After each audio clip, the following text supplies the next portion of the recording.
Nossos vizinhos estão percebendo a cada dia que a esquerda promete o paraíso e entrega o inferno. A Bolívia é o mais recente país a varrer a esquerda do governo e colocar no poder o candidato que prometeu o capitalismo para todos. Este é o Visão Libertária, sua fonte de informações descentralizadas e distribuídas. Ajude a propagar as ideias de liberdade.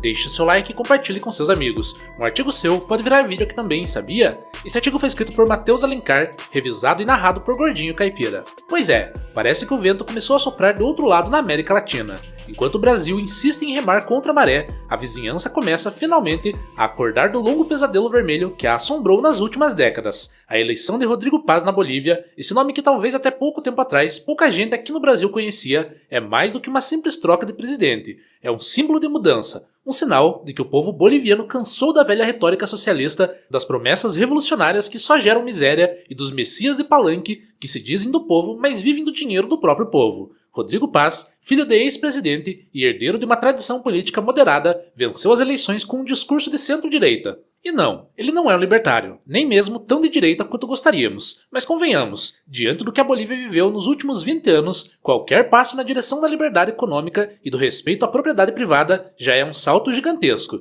Depois de quase 2 décadas sob o comando da esquerda autoritária, a simples ideia de um governo que promete respeitar as instituições, incentivar o livre mercado e parar de demonizar o lucro soa quase como uma revolução. O que chama atenção, no entanto, é o contexto em que essa vitória acontece. O continente sul-americano, que por tanto tempo foi o quintal do socialismo e o playground de caudilhos populistas, começa a se redesenhar. A direita, ainda que tímida em alguns lugares e confusa em outros, volta a ganhar espaço. A Argentina, com Javier Milei, rompeu o tabu e mostrou que há vida fora do peronismo. O Paraguai segue firme em seu conservadorismo. O Equador tem um presidente de centro-direita, Daniel Noboa. E agora a Bolívia decide virar a página. Enquanto isso, o Brasil... O Brasil continua preso na década de 70, com um governo que parece ter saído direto de um panfleto sindicalista amarelado pelo tempo. Lula, aquele que se acostumou a ser o queridinho do Foro de São Paulo, agora se vê cada vez mais isolado, não apenas na América do Sul, mas no mundo todo. A esquerda internacional, que há poucos anos se orgulhava de formar uma espécie de frente progressista global, começa a derreter diante da realidade. Na Europa, governos de direita e centro-direita se multiplicam. A Itália com Giorgia Meloni, a Hungria com Viktor Orbán e a Alemanha com Friedrich Merz são apenas alguns dos exemplos. Aqui na América, o maior exemplo são os Estados Unidos, com Donald Trump. Mesmo na França, o discurso conservador avança entre as camadas médias que se cansaram da arrogância estatal, da imigração descontrolada e das promessas ambientalistas que só servem para aumentar impostos. Mas no Brasil, parece que ainda não chegou a notícia. Lula continua discursando como se fosse o grande porta-voz dos pobres do planeta, o último bastião da justiça social. O mundo mudou, e ele não percebeu, ou talvez tenha percebido, mas finge não ver. Porque admitir que o socialismo faliu seria reconhecer que toda sua narrativa de décadas não passa de uma ficção bem contada. A vitória de Rodrigo Paz na Bolívia é mais um capítulo dessa mudança de era. O novo presidente, de perfil moderado e discurso conciliador,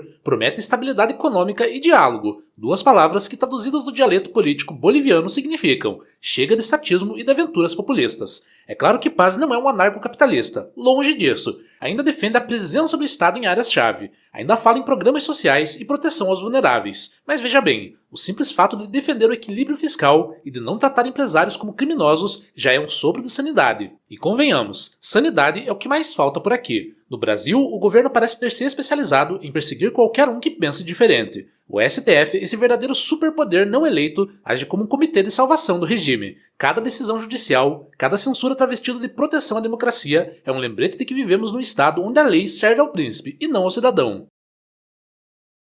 O Congresso, submisso e covarde, assiste a tudo de braços cruzados, enquanto a imprensa finge normalidade. Afinal, com a mídia, o lema é dinheiro na mão, calcinha no chão. Por isso, quando olhamos para o que acontece na Bolívia, não é apenas um alívio, é uma lição. A virada política no país vizinho mostra que a paciência dos povos com promessas socialistas e narrativas igualitárias tem prazo de validade, e que a informação descentralizada, essa força silenciosa da era digital, está abrindo os olhos das pessoas de um modo que o Estado já não consegue controlar. Antigamente, os governos moldavam a opinião pública por meio de suas TVs estatais, seus jornais subvencionados, suas universidades doutrinadas. Hoje, basta um celular na mão e um canal no YouTube para que a mentira seja exposta e a farsa desmascarada. A descentralização da informação é talvez o maior inimigo do socialismo moderno, porque uma vez que as pessoas percebam que foram enganadas, é impossível voltar atrás. A ilusão da igualdade prometida se desfaz quando a verdade se espalha em rede, quando alguém mostra com números que os países mais livres são também os mais prósperos, e que o Estado protetor nada mais é do que um ladrão legalizado. É isso que está acontecendo na América Latina, um continente inteiro que durante décadas se ajoelhou diante das ideologias importadas de universidades europeias e sindicatos cubanos, começa a abrir os olhos. O socialismo prometeu dignidade e entregou miséria, prometeu justiça e gerou privilégio, prometeu igualdade e produziu castas de burocratas milionários, e o povo, cansado de ser cobaia de utopias, começa a reagir. Enquanto isso, no Brasil, a esquerda se agarra desesperadamente ao poder, usando as mesmas ferramentas de sempre, o medo, a censura e o clientelismo. Mas não vai durar para sempre. A história é cíclica e a verdade sempre encontra um jeito de vencer. A próxima eleição em 2026 será decisiva, não apenas pela escolha do presidente, mas principalmente pela composição do Senado, porque é ali, no Legislativo, que se pode colocar freio aos abusos do Supremo, que se julga acima da Constituição. Sem um Senado de direita, independente e firme, não haverá limite para a expansão do poder estatal. E sem limites, o Estado faz o que sempre fez, se alimenta da liberdade dos outros. Rodrigo Paz venceu as eleições prometendo capitalismo para todos. É bonito de ouvir, mas na prática sabemos o que importa. Se ele realmente permitir que o mercado funcione, se reduzir o intervencionismo e devolver à sociedade um pouco de autonomia, já terá feito mais pela Bolívia do que Evo Morales em todos os seus anos de poder. O simples ato de não atrapalhar já é, em política, uma virtude rara. E sejamos honestos, num continente que o Estado costuma ser o maior obstáculo para o progresso, um governo que apenas não atrapalhe já seria quase utópico.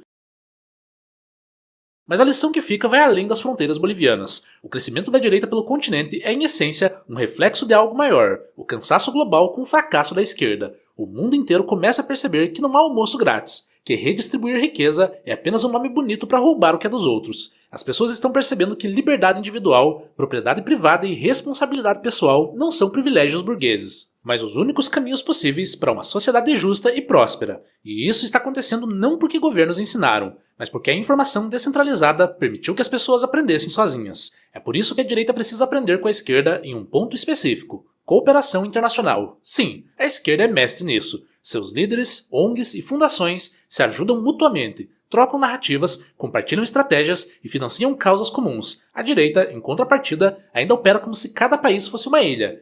Está na hora de mudar isso. Se queremos que o avanço da liberdade continue, é preciso criar pontes, compartilhar conhecimento, fortalecer redes e dar visibilidade a cada vitória, por menor que pareça. A Bolívia precisa saber o que está acontecendo na Argentina, assim como o Brasil precisa entender o que se passa na Europa ou nos Estados Unidos. A liberdade é uma causa global e a batalha é cultural antes de ser política. O socialismo se impôs no século XX pela cooptação da cultura, e é exatamente aí que a liberdade precisa reconquistar espaço. Escolas, universidades, mídias, artes, tudo isso foi dominado pela retórica estatista e está sendo lentamente reconquistada pela força das ideias e das vozes independentes. A descentralização não é apenas tecnológica, é filosófica. É a quebra do monopólio da verdade, o fim do poder de quem se achava dono da narrativa. E aqui chegamos ao ponto mais profundo dessa história. A vitória da direita na Bolívia e em tantos outros lugares não é o ponto final, é apenas o começo. Porque assim como a descentralização da informação revelou o fracasso da esquerda, ela também há de revelar em breve as limitações da própria direita. Sim, governos de direita são preferíveis aos de esquerda, porque em geral roubam menos, regulam menos e atrapalham menos, mas ainda são governos, ainda são estados, e o Estado por definição é a negação da liberdade plena. Hoje, a maré direitista traz esperança. Amanhã, a mesma maré nos mostrará que a verdadeira liberdade não está em escolher quem manda, mas em não precisar de ninguém mandando.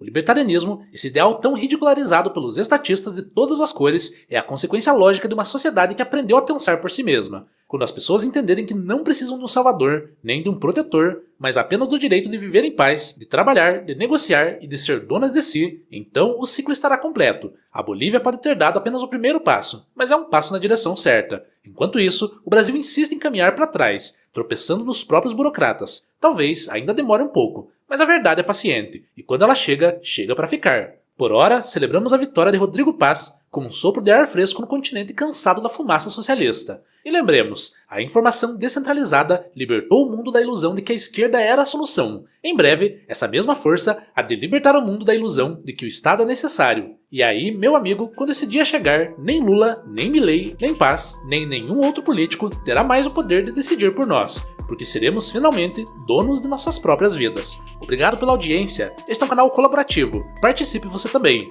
Cadastre-se agora mesmo em nosso site visãolibertaria.com e envie os seus artigos por lá. Os colaboradores recebem recompensas em Bitcoin. Inscreva-se no canal e clique no botão da campainha para ser avisado de novos vídeos. Até a próxima!